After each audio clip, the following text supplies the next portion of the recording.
Le système qu'on va voir dans les prochaines vidéos, ou du moins dans celle-ci, commençons par ça, c'est les blueprints. Les blueprints, en fait, c'est un peu l'alternative à la programmation. Donc, voyez ça comme étant positif. Je dis pas que c'est nécessairement facile de faire du blueprint, mais c'est évidemment euh, plus digeste, plus facile d'accès de faire du blueprint, de ce qu'on appelle la programmation visuelle ou du nodal, euh, comme on a fait avec les matériaux il y a une vidéo 2, que de faire évidemment de la programmation en C++ comme on peut le faire avec Unreal.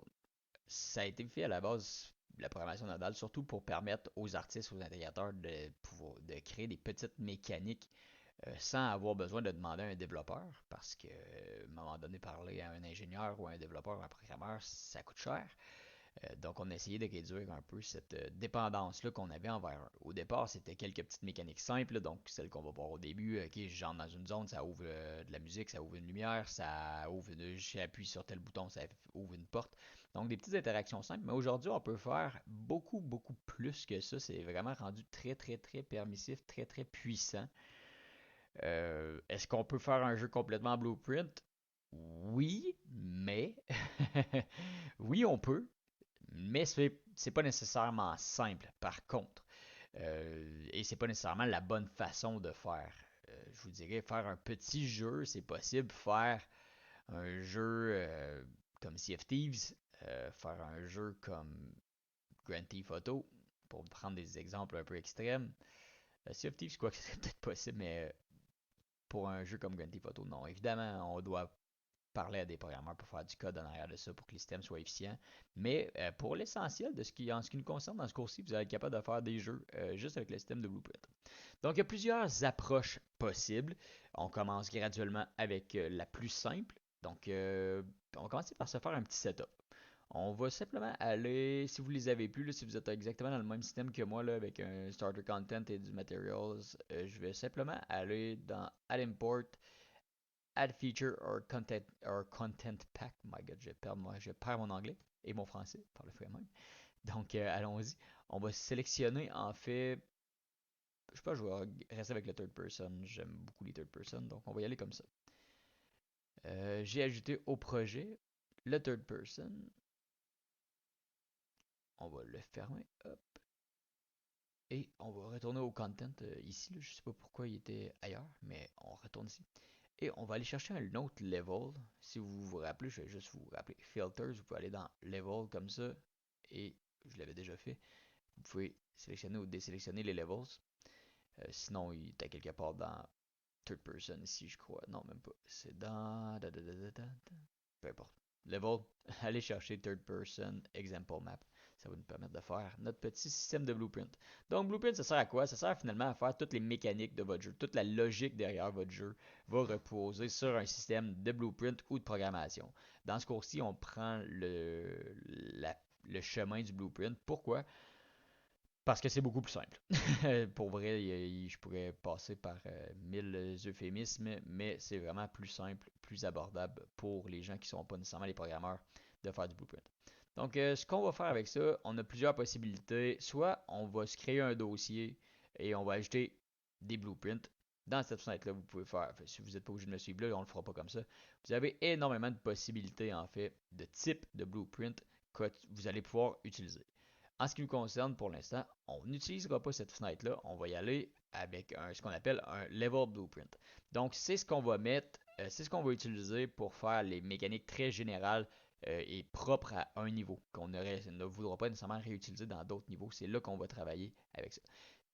Pour les mécaniques qu'on fait là, c'est pas nécessairement la bonne façon de faire, mais ça va fonctionner et ça va vous mettre ça le plus facile possible. Donc, allons-y comme ça. On va aller, vous voyez dans le toolbar ici en haut, vous avez l'onglet Blueprint. On va aller dans Blueprint et on va ouvrir Open Level Blueprint.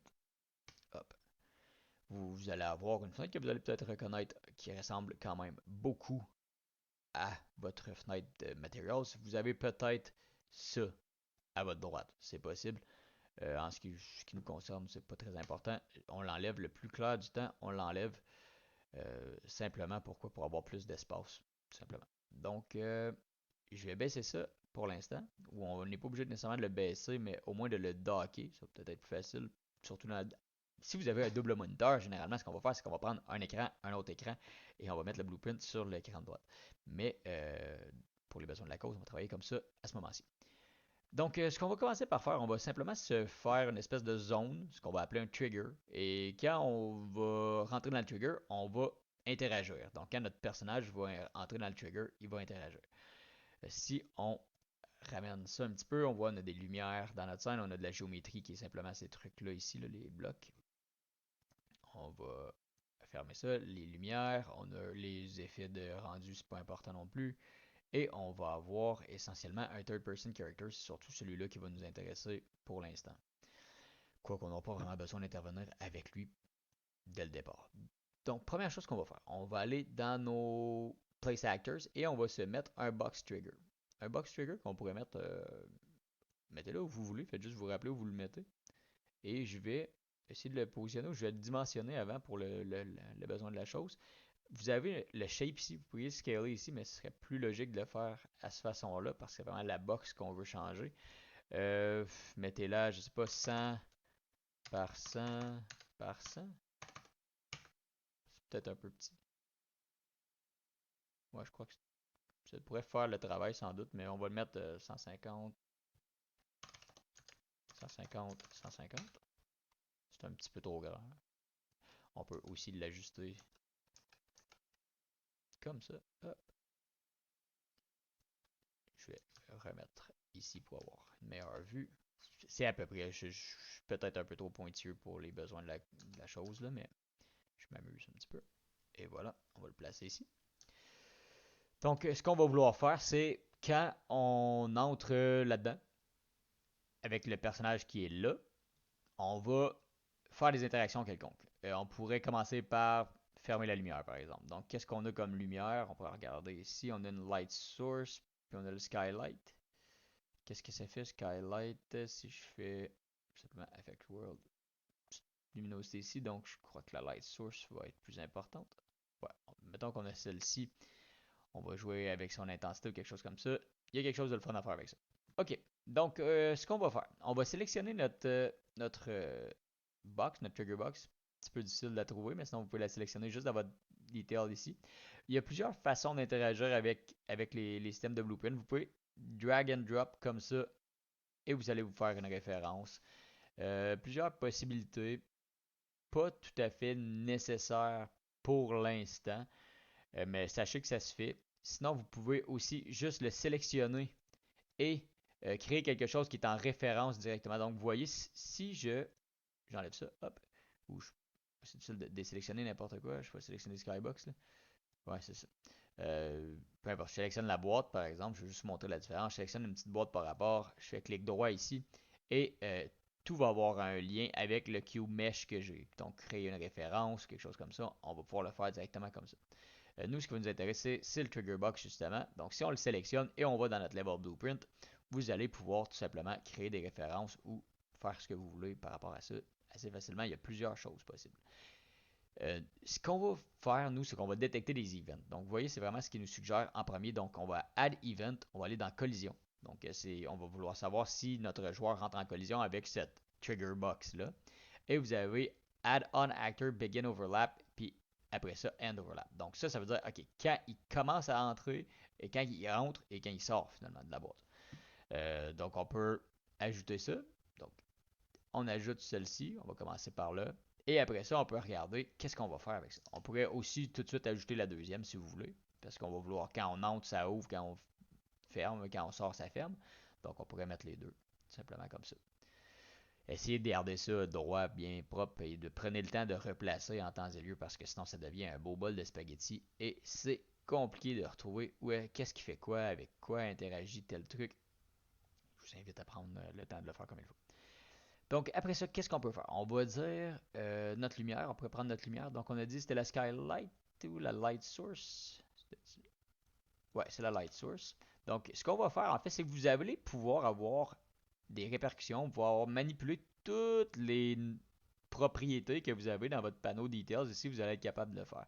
Donc, ce qu'on peut faire ici, c'est justement ça. On sélectionne la light source et on va aller dans dans notre fenêtre de blueprint. Mon Dieu, je cherche mes mots. Et on va pouvoir faire une référence à la light source comme ça. Hop. Donc, on a notre light source. Qu'est-ce qu'on peut faire avec ça? Là, après ça, on va aller jouer sur son intensité. Comment est-ce qu'on peut faire ça? C'est hyper intuitif, c'est hyper simple. Un coup, vous avez pris, vous êtes fait la main sur ça. C'est vraiment assez simple de développer avec ça. Là.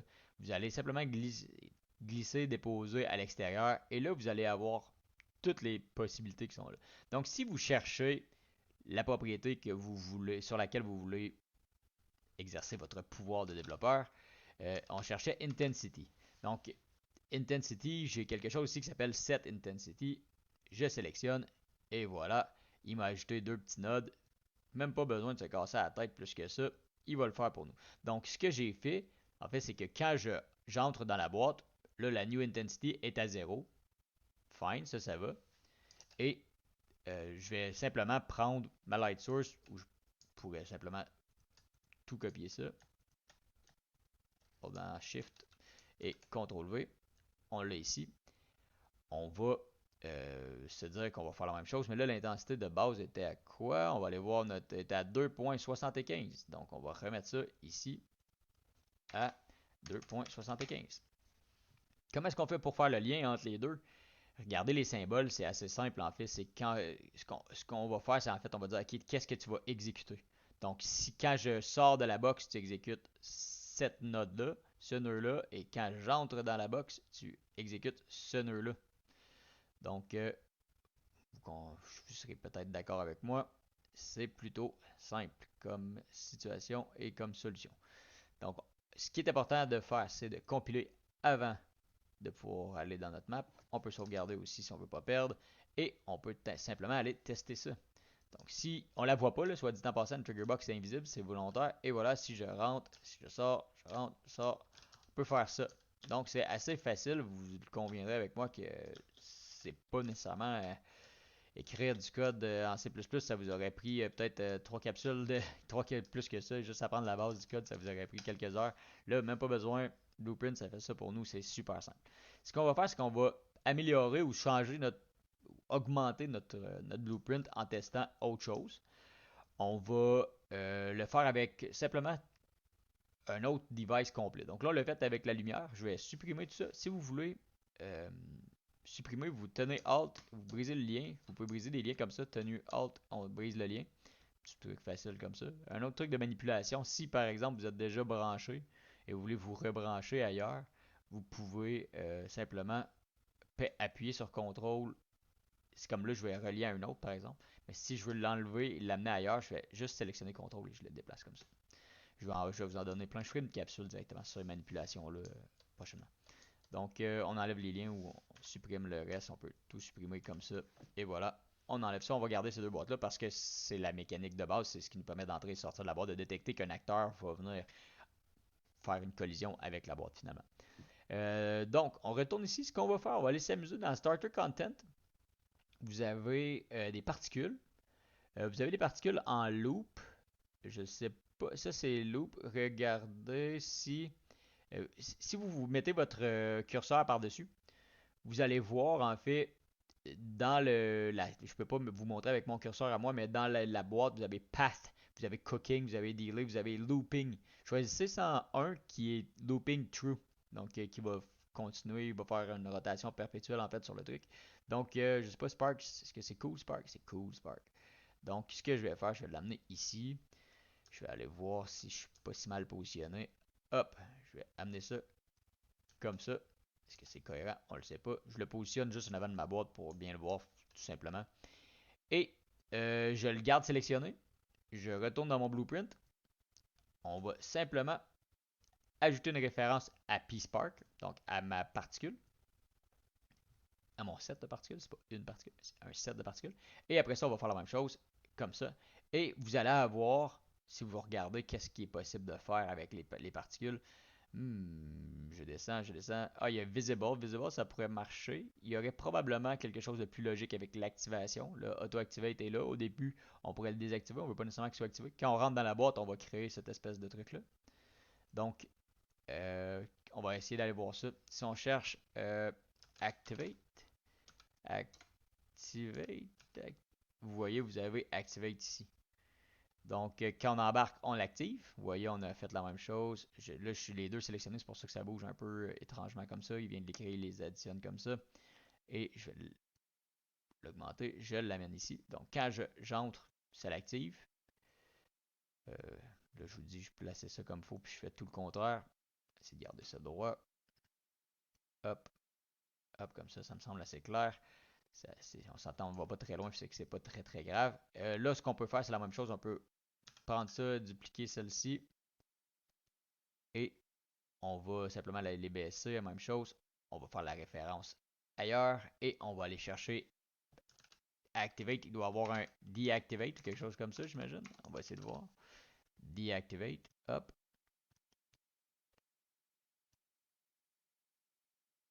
Essaye d'aligner un petit peu.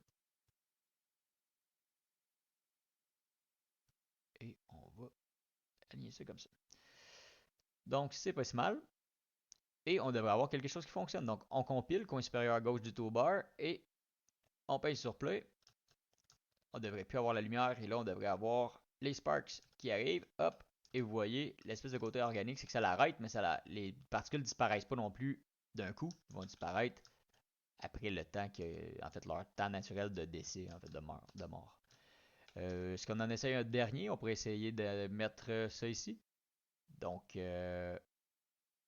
on va aller dans notre... On va sélectionner, quoi qu'on pourrait effacer notre particule, notre set de particules. Donc, on va aller là. Particle P-Spark, je vais le supprimer comme ça. Yes. Je vais aller voir dans mon blueprint s'il va avoir effacé ça. Non. Donc, on va sélectionner tout ce qui est dans le blueprint. On va l'effacer. Et c'est notre dernier exemple. Donc, on prend Bump Static Mesh. Et on va faire la même chose. En fait, je veux juste vous montrer en fait qu'on peut le faire sur à peu près n'importe quoi. Donc, on va à l'intérieur de ça, on va avoir notre référence. On crée notre référence au Bump Static Mesh. On peut le recréer aussi pour la deuxième immédiatement. Ça va être fait. Après ça, on pourrait regarder est-ce qu'il y a un Activate sur ça aussi. Non. Donc, on va aller voir qu'est-ce qu'on peut faire sur un Static Mesh comme celui-là. Il y a un Visible. Ça peut être intéressant. Il faudrait peut-être désactiver le Collider aussi en même temps. Faudrait voir. J'essaie de voir ce qu'on a. Visible, Visible, Visible. Peut-être que Visible serait le plus intéressant en ce qui nous concerne là, pour l'instant. Éventuellement, il faudrait enlever le Collider. Oui, il y a Collider, c'est sûr. Constraints, non. Je vais juste de voir si on a quelque chose de plus intéressant, plus approprié. Il y a les collisions, donc on pourrait probablement enlever les collisions. Euh, le mettre à nos collisions comme ça. On pourrait regarder, mais on va commencer par le désactiver. Après ça, on verra. Donc, comme ça, on va le mettre visible. Donc, is visible. Non, ça, c'est pas la bonne chose que j'ai fait. Hop. Visible. Set actor hidden ou set visible in scene. Donc, set actor hidden in game. Et on va essayer ça comme ça. Hop. Donc, si je fais compile. Là, j'ai peut-être pas fait de force, par exemple.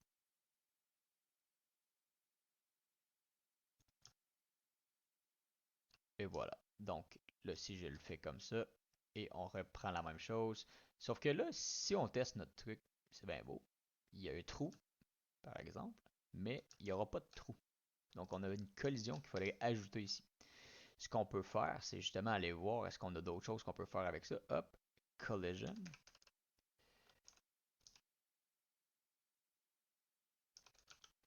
Il y a plusieurs trucs sur les collisions. Generate, set, generate.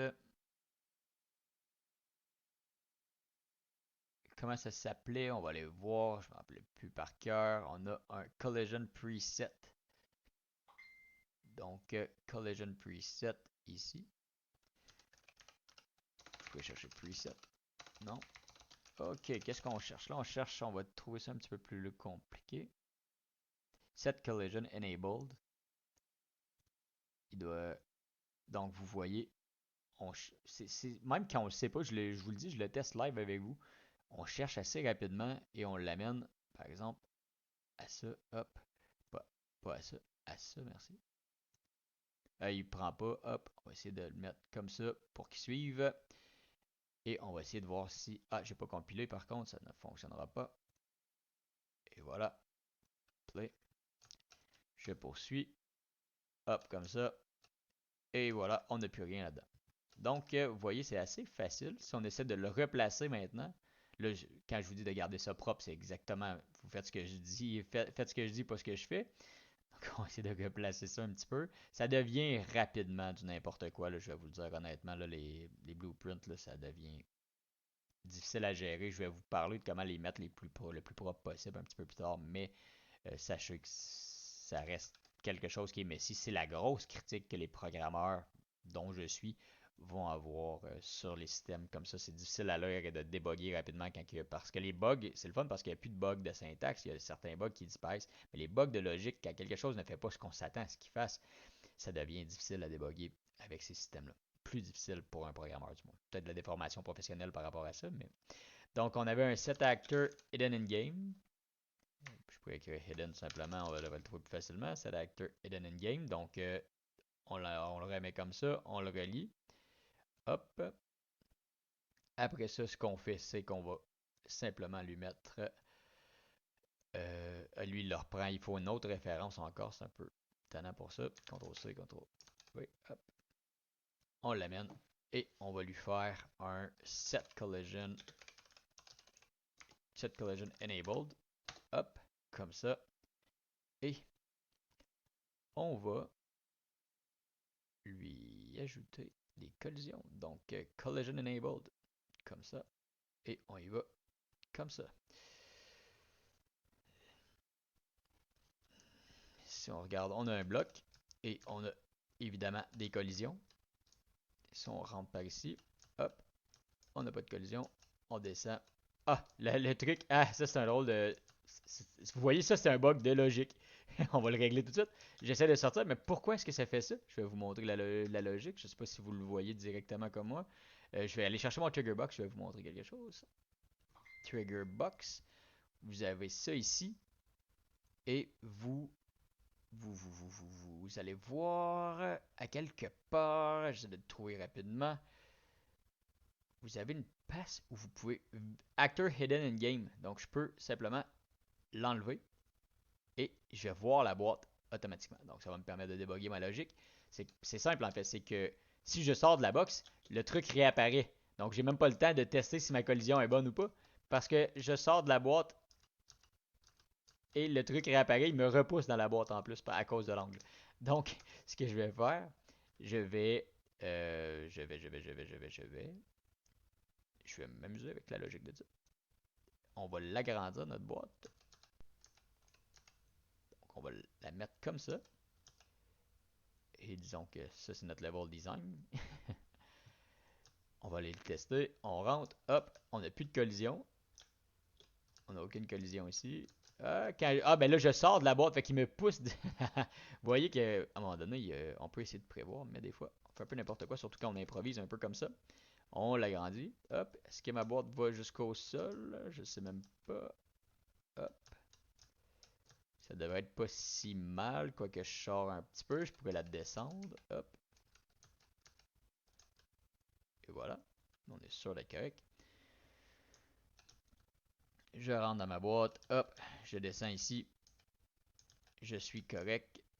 Je sors de la boîte et ça revient. Il y a des collisions. Donc, petite démonstration qui est un petit peu plus longue que prévu, mais vous comprenez le principe. C'est la base des blueprints. Amusez-vous avec ça. Essayez de jouer, essayez de vous créer des mécaniques. Ça vaut la peine d'explorer puis de tester le plus possible parce que c'est peut-être le truc le plus complexe que vous allez avoir à faire dans Unreal. Donc, voici pour ce qui en est de l'introduction à l'introduction des blueprints. Et amusez-vous.